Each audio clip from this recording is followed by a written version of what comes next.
Hey guys, welcome back to my channel. My name is Lydia and today I want to show you how to make a Dutch baby pancake. If you're new here, please consider subscribing.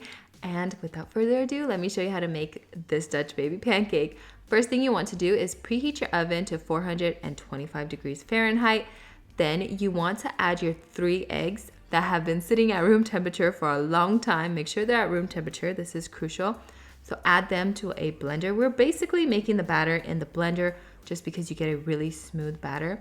Add in your flour. Then you want to add your room temperature milk.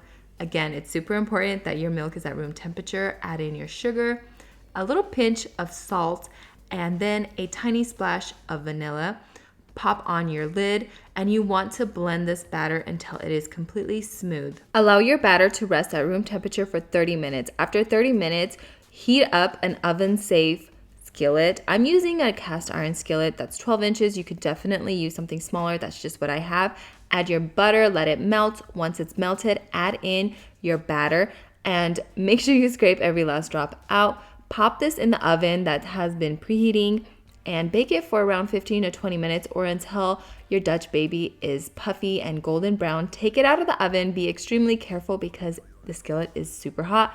Add some fresh fruit to the top, dust it with some powdered sugar, and then add some maple syrup on top. This maple syrup definitely elevates the Dutch baby.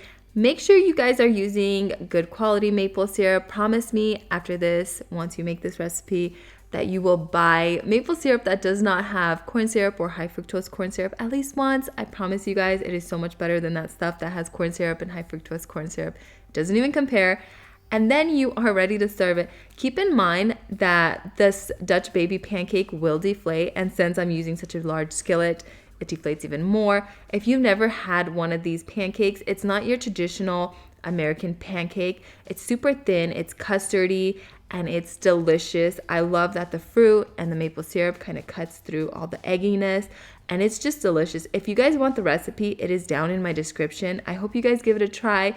I hope you guys are having a wonderful day, and I'll see you guys next time. See ya.